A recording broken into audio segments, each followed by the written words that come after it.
Now, there's a situation in Western Australia, certainly around Perth, which you would have to say is ongoing, unresolved, and causing political issues, certainly some social issues. It's all about homelessness and the prevalence of it here on the streets of Perth. I've said it before, I've never seen anything like it. And I'm not sure that it's getting better. There are efforts being made to find solutions for the problem.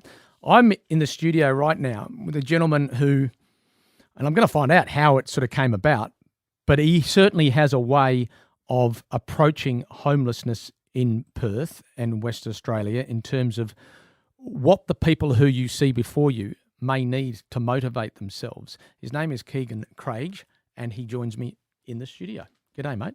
Good morning. How are you? Now, your project is called On My Feet, and you're the CEO of On My Feet. My biggest question is, you saw a homeless person once, and something changed. What was it that took place?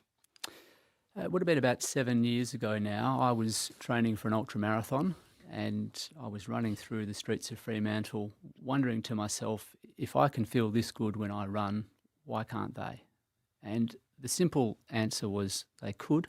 All they needed was a pair of shoes. And so I went down to St. Pat's. I sat down with them at breakfast time, and I invited them to come running with me.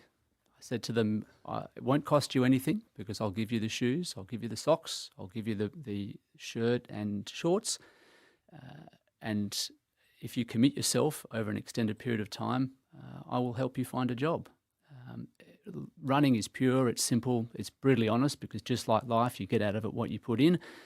And I know myself, as an employer of staff across 3 countries, what really matters to me is people that have determination, discipline, commitment, resilience, a positive attitude. And my view was that I was able to use running to demonstrate those attributes, and I could go to employers and show them that irrespective of the skills that these people may or may not have, I would be able to find them people that had the right attitude and were prepared to make the effort. And my personal experience is that attitude and effort trump skill any day of the week. What was the reaction when you started talking to people who, and I'm not trying to stereotype here, but I would have thought there'd be people sitting in that room that might not be at their ultimate sort of fitness or even starting to get to look fit or be fit? Well, I think they thought I was a bit crazy. And they were probably right. Yeah. No, look, the reality was that I was offering them an opportunity to be the best version of themselves. I was offering them the ability to create self-worth, to create self-belief, and I was giving them a pathway to self-sufficiency. It was setting them up for long-term success, and that is what they want. And so they turned up and they participated with enthusiasm. We had, within 10 weeks, a number of them go from 0 to 10 kilometres. They completed the Lake Munga fun run. Mm-hmm. And I remember turning up to the training session the Monday after the run, and I'd received words of congratulations from my fellow directors, John Worsfold and John Inverarity, to pass on to these participants. I'd had Rob De Castella and Herb Elliott, who had both been providing some advice, tell me to tell them, well done.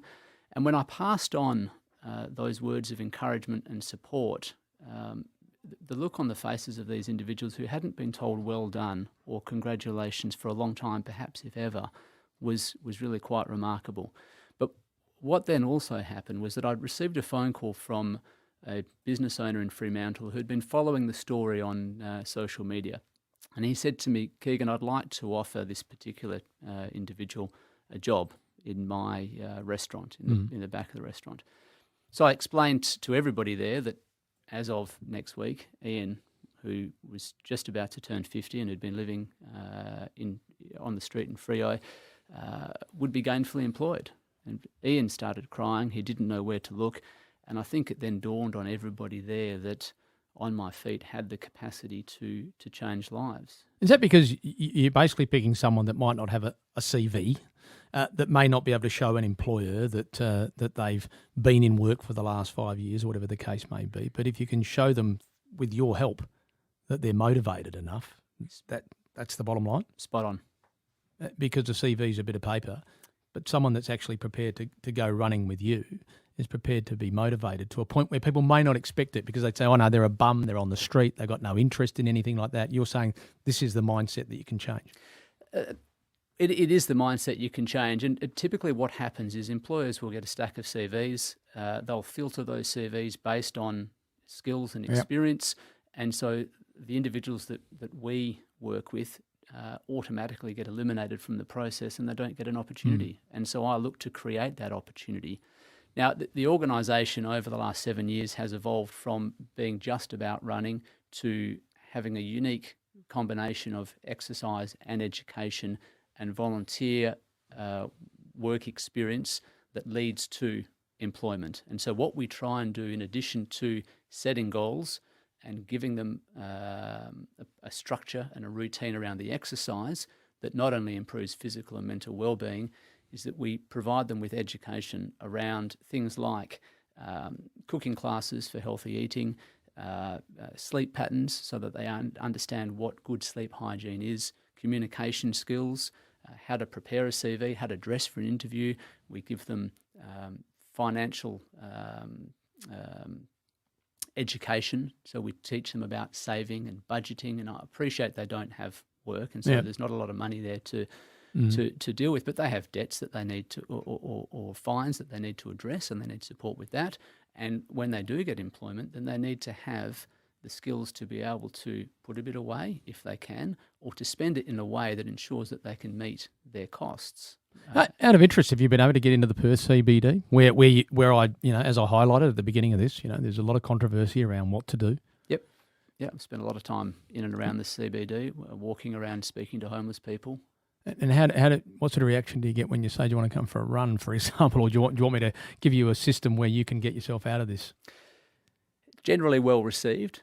Not everybody's, you don't always catch them at a time where they're in the frame of mind where they want to go and put on a pair of shoes and go running around an oval and get sweaty. But I think if you catch them at the right time and have the right conversation and you can explain to them that there is a pathway to self-sufficiency, it does deliver the outcome. We've had tremendous success over the last few years with people that have committed themselves to what we call our Footsteps program, which is our 6-month education program.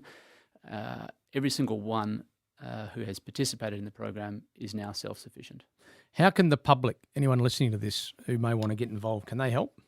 They can. I think there's a couple of ways. If you're an employer and you want to become a jobs partner, that's a great way to help. We have a number of organisations that assist us already in that regard, but more employers is always helpful.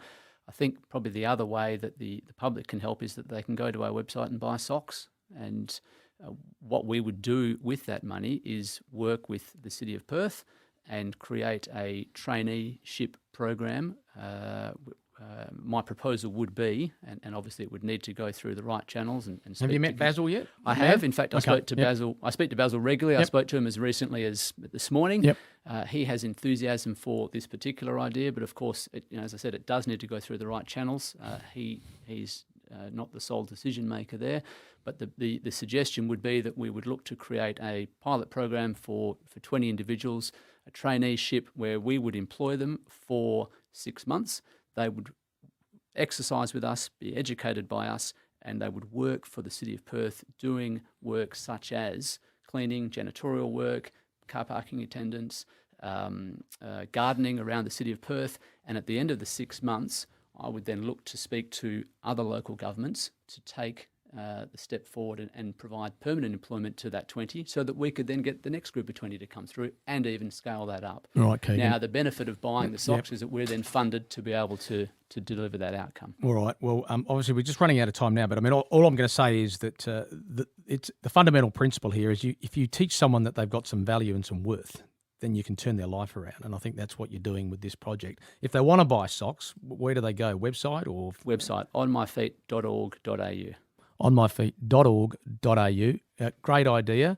I won't ask to go for a run with you because you'd probably wipe the floor with me, but it's been great talking to you. Good on you, Keegan. Thanks for your time. Have a great day. Okay, so you heard that. If you want to get involved, On My Feet, I've got a pair of the socks right in front of me. I'll probably wear them tonight. And it's onmyfeet.org.au.